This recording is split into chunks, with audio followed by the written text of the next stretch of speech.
Welcome back to the channel. आज चाहिँ हामी क्लास 11-12 ग्रामर टपिक 4 न्यारेसन पढ्छौँ है साथीहरू। कम्पलसरी इङ्ग्लिस हो, न्यारेसन ग्रामर टपिक 4 पढ्दैछौँ। अल रुल र इक्जाम्पल, अल रुललाई कभर गरेर एक दुईवटा इक्जाम्पल गर्नेछौँ, त्यसपछि ट्याक्कै बुझिनेछ है साथीहरू। अब चाहिँ विषयवस्तुतिर प्रवेश गरौँ। विषयवस्तुभित्र प्रवेश गर्नुभन्दा पहिले हजुरहरूले मेरो च्यानललाई सब्सक्राइब गर्नुभएको छैन भने सब्सक्राइब गरेर जोडिन पनि नबिर्सिनु होला है त। ग्रामर टपिक भरिकै एकदमै अप्ठ्यारो हार्ड लाग्ने ग्रामर टपिक न्यारेसन हो हैन। यसलाई रिपोर्टेड स्पिच पनि भन्छ। यसलाई चाहिँ आज यसमा धेरै रुल्सहरू छन्, यी रुल्सहरूलाई बुझाउने प्रयत्न गर्नेछु, त्यसैले भिडियो अन्तिमसम्म हेर्नु होला है त। अब चाहिँ हामी विषयवस्तुतिर प्रवेश गरौँ है।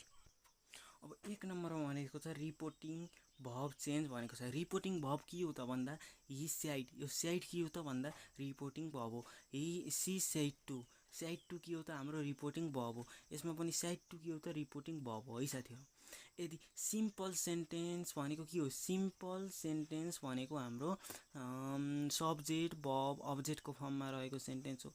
इन्ट्रोगेटिभ सेन्टेन्स भनेको के हो, इजएमआर वाजवेयर हाम्रो जुनसुकै एक्जुलेरी भर्ब छन् नि त्यसबाट सुरु भएकोलाई इन्ट्रोगेटिभ सेन्टेन्स भनिन्छ। र इम्पेरेटिभ सेन्टेन्स भनेको भर्बबाट सुरु भएको सेन्टेन्सलाई के भनिन्छ त इम्पेरेटिभ सेन्टेन्स भनिन्छ है साथीहरू। अब सुरु गरौँ। रिपोर्टिङ भर्ब चेन्जमा यदि सिम्पल सेन्टेन्स छ भने स्याइड अर स्याइड टुलाई स्याइडको स्याइडमा, स्याइड टुको टोल्डमा चेन्ज गर्नुपर्छ है साथीहरू। स्याइडलाई स्याइडमा राख्ने, यदि स्याइड टु छ भने टोल्ड गर्नुपर्छ। भन्नुको मतलब यो आई लाइक कफी भनेको यो एउटा सब्जेक्ट भर्ब अब्जेक्टको फर्म हो हैन। अब हि स्याइड छ नि, यो स्याइडलाई स्याइडै राख्नु पर्छ साथीहरू। यदि यहाँ स्याइड टु थियो भने जहिले हामीले टोल्ड गराउँथ्यौँ है साथीहरू। अनि इन्ट्रोगेटिभ र इम्पेरेटिभ सेन्टेन्स छ भने स्याइड अर स्याइड टु जेसुकै भए पनि आस्क्ड गराइन्छ है साथीहरू। इन्ट्रोगेटिभ एन्ड इम्पेरेटिभ जुनसुकै सेन्टेन्स भए तापनि भन्नुको। अब 2 नम्बरमा हेरौँ कन्जक्सन। कन्जक्सन चेन्ज, कन्जक्सन हो यो छ नि साथीहरू, हो यो हटाउनका लागि के गरिन्छ भन्ने कुरा है त। यो अनि यो हैन, अनि यो हटाउनका लागि के कुराहरू चेन्ज गर्नुपर्छ भन्ने है। यदि सिम्पल सेन्टेन्स छ भने यसका ठाउँमा ड्याट लेखिन्छ हैन। यस नो क्वेसन छ, यो त आरबाट इजेम आर वाजवेयर भनेको त यो आरबाट सुरु भएको छ भन्नुको मतलब यो पनि हाम्रो इन्ट्रोगेटिभ सेन्टेन्स रहेछ। यदि यस नो क्वेसन रहेछ, यस नो क्वेसन भयो भने इफ हुन्छ साथीहरू, इफ र वेदरले जोड्नुपर्छ। अनि डब्लुएस भएपार डब्लुएस सेम डब्लुएच ओले जोड्नुपर्छ। इम्पेरेटिभ सेन्टेन्स भएपार पोजिटिभमा टु, नेगेटिभमा नट टुले जोड्नुपर्छ है साथीहरू। अब हामीले 2 नम्बरको रुल्सहरू पढ्यौँ साथीहरू। अब 2 नम्बरको रुल्स अनुसार हामीले यता चेन्ज गर्न सिकौँ है साथीहरू। के कुरा चेन्ज गर्नुपर्छ भन्दा हाम्रो सी स्याइड छ, I like coffee simple sentence छ, त्यही भएर हि स्याइडको साइडै भयो है साथीहरू। साइडको साइडै राख्ने, यदि साइड टु छ भने टोल्ड। 1 नम्बरको रुल्स कम्प्लिट भयो। 2 नम्बरको रुल्स कन्जक्सन चेन्ज। अब सिम्पल सेन्टेन्स छ ड्याटको युज गर्ने। अहिलेसम्म पढेको रुल 1 नम्बरको क्वेसनमा हामीले प्रयोग गर्यौँ है साथीहरू। अब 2 नम्बरको क्वेसनमा प्रयोग गरौँ। सी स्याइड टु, यता भनेको हाम्रो इन्ट्रोगेटिभ सेन्टेन्स छ, स्याइड टु आयो भने आस्क्ड गराउनु पर्यो। सी आस्क्ड भयो है साथीहरू। सी आस्क्ड मी, यो मीको मी भयो। अनि यदि इन्ट्रोगेटिभ सेन्टेन्स अन्तर्गत यस नो क्वेसन र डब्लुएच क्वेसन पर्छन्। डब्लुएच क्वेसन जहिले पनि डब्लुएच वर्डबाट सुरु भएको हुन्छ, त्यही भएर यो के हो त हाम्रो यस नो क्वेसन हो भनेपछि हामीले यसलाई इफले जोड्नु पर्यो साथीहरू। अहिलेसम्म हामीले यति पढेको छ है साथीहरू। यसमा हेरौँ हि स्याइड टु, इम्पेरेटिभ भएपर हामीले स्याइड टुको आस्क्डै गराउँछौँ। हि आस्क्ड मी भयो साथीहरू। अब इम्पेरेटिभ सेन्टेन्स हो नि त साथीहरू, यो त भर्ब 1बाट सुरु भएको छ, भर्बबाट सुरु भएको वर्ड इम्पेरेटिभ सेन्टेन्स हुन्छ हैन। भर्बबाट सुरु छ भने त्यो सेन्टेन्स इम्पेरेटिभ सेन्टेन्स। पोजिटिभमा टु, नेगेटिभमा नट टु गराइन्छ। पोजिटिभ होइन साथीहरू, सिट डाउन भनेको त पोजिटिभ सेन्टेन्स हो भन्नुको मतलब टु गराइयो साथीहरू। अब के गरिन्छ भन्ने कुरा मैले तलतिरबाट सिकाउँदै जानेछु है साथीहरू। ल अब तल्लो हेरौँ है साथीहरू। Change of pronoun. प्रोनाउन कसरी चेन्ज गरिन्छ त भन्दा फर्स्ट पर्सन छ भने सब्जेक्ट अनुसार, सेकेन्ड पर्सन छ भने अब्जेक्ट अनुसार, र थर्ड पर्सन छ भने नो चेन्ज भन्छ है। फर्स्ट पर्सन अन्तर्गत सब्जेक्टिभ केसमा आई र उही पर्दछन्, यसको अब्जेक्ट मी र अस हुन्छ है साथीहरू। सेकेन्ड पर्सनमा चाहिँ यु हुन्छ साथीहरू, यु हुन्छ, सब्जेक्ट पनि यु हुन्छ, अब्जेक्ट पनि यु हुन्छ। र थर्ड पर्सनमा चाहिँ हि सी इट हुन्छ साथीहरू, यसको अब्जेक्ट चाहिँ हिम हर इट हुन्छ है साथीहरू। हिम हर इट हुन्छ भन्नुको मतलब अब यहाँबाट बुझाउँदै जान्छु म। हि स्याइड, आई भनेको के रहेछ, आई भनेको जहिले पनि हाम्रो फर्स्ट पर्सन रहेछ साथीहरू। फर्स्ट पर्सन भनेको अब यताको हेर्ने क्या साथीहरू। फर्स्ट पर्सन भनेको सब्जेक्ट अनुसार चेन्ज हुन्छ। यो सब्जेक्ट हो, यो भर्ब हो कि नै, यो भर्ब टु हो नि त, यो सब्जेक्ट हो, सब्जेक्ट अनुसार चेन्ज हुन्छ भने आई को हि हुन पर्यो नि त साथीहरू। भन्नुको मतलब हि स्याड द्याट हि। अब तल्लो पनि हेरौँ साथीहरू, she said to me, you हो नि त सेकेन्ड पर्सन भएपछि अब्जेक्ट अनुसार चेन्ज हुन्छ कि नै साथीहरू। सेकेन्ड पर्सन भयो भने अब्जेक्ट अनुसार चेन्ज हुन्छ। भन्नुको मतलब यु के हो त, यु भनेको हाम्रो के हो त सेकेन्ड पर्सन हो। भन्नुको मतलब अब्जेक्ट, यो सब्जेक्ट भयो, यो भर्ब भयो, यो अब्जेक्ट भयो। युको मी भयो भने साथीहरू, यो युको अब्जेक्टिभ के छ त युजो छ। त्यही भएर के भयो त भन्दा she asked me if you, यहाँसम्म भयो साथीहरू। अब यसमा त प्रोनाउनै छैन साथीहरू, सिट डाउन होइन, यसमा त प्रोनाउनै छैन भने यसलाई चेन्ज गर्नु परेन होइन। अब यो चाहिँ सबै घोक्नुपर्छ है साथीहरू। यो टेबल छ नि, यो टेबल चाहिँ सबै घोक्नुपर्छ होइन। त्यसैले अब सबै हेर्नुहोस् है साथीहरू। त्यसपछि चाहिँ हाम्रो टेन्स चेन्ज टेबल हेर्नुपर्छ है। यदि डाइरेक्टमा V1 र V5 छ भने V2 मा चेन्ज गर्ने, इजेएमआर प्लस V4 छ भने वाजर प्लस V4 मा चेन्ज गर्ने, ह्याज ह्याभ प्लस V3 छ भने ह्याड प्लस V3 मा चेन्ज गर्ने होइन। Has have plus been plus V4 plus V4 छ भने ह्याड बिन प्लस V4 मा चेन्ज गर्ने हो नि। V2 छ भने ह्याड प्लस V3 मा चेन्ज गर्ने। यो सबै घोक्नुपर्छ है साथीहरू। यति चाहिँ घोक्नुपर्छ है। यो हेर्नुहोस् है त, स्क्रिनसट लिनुहोस् अनि घोक्नुहोस्। अब यो घोक्न त घोक्न यो कसरी काम लाग्छ त भन्दा, यो डाइरेक्ट स्पिच हो।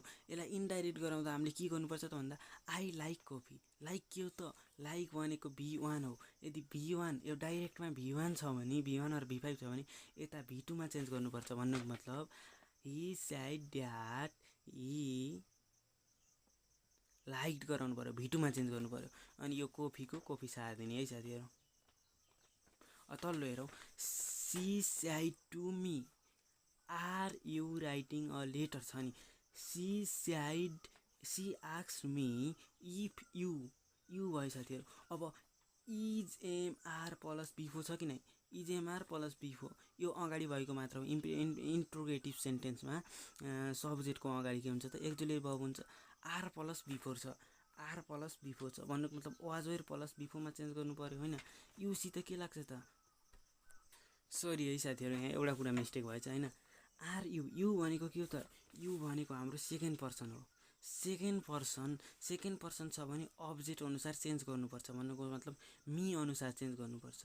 मीमा कन्भर्ट गर्दा मी भनेपछि यहाँ आई हुन्छ है साथीहरू, आई हुन्छ है साथीहरू। यो चाहिँ म धेरै नै सरी भन्न चाहन्छु। अब हेरौँ है साथीहरू, अब हेरौँ।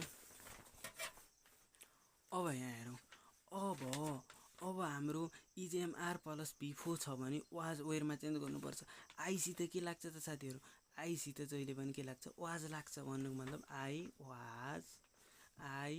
वाज राइटिङ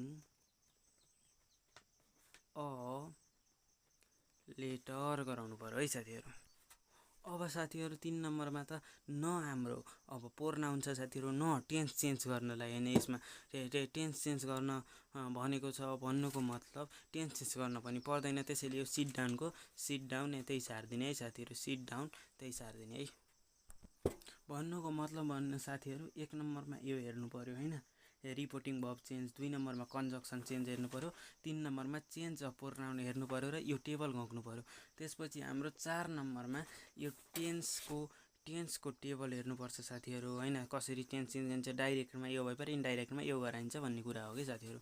त्यसपछि हाम्रो के हुन्छ त भन्दा चेन्ज अफ एडभर्बियल हेर्नुपर्छ। नाउ आयो भने यदि डाइरेक्टमा नाउ छ भने इन्डाइरेक्टमा देन गराइन्छ होइन। डाइरेक्टमा देश आयो भने दोष गराइन्छ, दिसको द्याट गराइन्छ, हेयरको देयर गराइन्छ, हेन्सको देन्स गराइन्छ है साथीहरू। यो चाहिँ स्क्रिनसट लिएर घोक्नुहोस् है त। ल अब यो इक्जाम्पल हेरौँ है साथीहरू। के छ त भन्दा he said to me what's your name भनेको छ। भन्नुको मतलब हो हि स्याड टु, यहाँ डब्लुएस क्वेसन छ। डब्लुएस क्वेसन भएपछि जहिले पनि के गराउनुपर्छ त आस्क्ड गराउनुपर्छ। भन्नुको मतलब डब्लुएस क्वेसन जहिले पनि इन्ट्रोगेटिभ सेन्टेन्सभित्र पर्दछ। त्यसैले त्यसलाई के गराउनुपर्छ त आस्क्ड गराउनुपर्छ। आस्क्ड गरायो है साथीहरू। त्यसपछि मीको मी भयो। त्यसपछि डब्लुएस क्वेसन भयो भने सेम डब्लुएस वर्ड चाहिँ जोड्नुपर्छ यो हटाएर। भन्नुको मतलब यो हटाएर सेम डब्लुएस वर्डले जोड्यो हो। त्यसपछि के भयो त योर नेम भनेको छ। योर नेम, योर छ नि साथीहरू, यदि योर भनेको के रहेछ त सेकेन्ड पर्सन रहेछ। सेकेन्ड पर्सन भएपछि के अनुसार चेन्ज हुन्छ अब्जेक्ट यहाँ के छ त भन्दा साथीहरू मी छ। मी भनेपछि आई अनुसार हेर्नु पर्यो भनेको मतलब माई गराउनु पर्यो कि साथीहरू, माई भयो होइन। अब नेमको नेम भयो होइन, माई नेम वाच किन भयो त वाच भनेको इज छ नि त साथीहरू, वाट इज योर नेम हो नि त साथीहरू। वाट इज योर नेम भन्दाखेरि यो के भयो त वाज भयो है साथीहरू। इजलाई त वाज गराउनु पर्छ हो कि नै, इजलाई वाज गराउनु पर्छ। अनि she said to me are you writing a letter. She said टुलाई के गराइन्छ, यस्तो इन्ट्रोगेटिभ सेन्टेन्स आयो भने यहाँ आक्स गराइन्छ, मीको मी भयो। अनि इफले जोडिन्छ साथीहरू, अगाडिको रुल्स हेर्नुहोस् है। अनि युलाई के गरिन्छ त साथीहरू, ल यहाँ हेरौँ है। यु भनेको हाम्रो सेकेन्ड पर्सन हो। सेकेन्ड पर्सन भएपछि हाम्रो अब्जेक्ट अनुसार चेन्ज हुन्छ। अब्जेक्ट अनुसार चेन्ज हुन्छ भन्नुको मतलब हाम्रो यहाँ अब्जेक्ट के छ त मी छ होइन। यसको साथीहरू अब यो छ साथीहरू, यसलाई यसमा कन्भर्ट गर्नु पर्यो कि साथीहरू। सब्जेक्ट अनुसार चेन्ज हुन्छ भने चाहिँ आई हुनु पर्यो होइन। आई आर प्लस बिफोरलाई वाच प्लस बिफोरमा चेन्ज गरिन्छ, यो वाच भयो साथीहरू। राइटिङ अ लेटर भयो है साथीहरू। थ्याङ्क यू फर वाचिङ साथीहरू, यति नै थियो होइन। आज चाहिँ धेरै रुल्स भएका कारण मलाई बुझाउन पनि हल्का गाह्रो महसुस भएको थियो होइन। सकेसम्म हजुरहरूले बुझ्ने प्रयास गर्नुहुनेछ होइन, आफै बुझ्नुहोस् होइन। मैले हल्का हिन्ट्स दिएको छु साथीहरू होइन। यो क्वेसनहरू हेर्नुपर्छ साथीहरू। Thank you for watching. मेरो युट्युब च्यानललाई सब्सक्राइब गर्न नबिर्सिनु होला है त।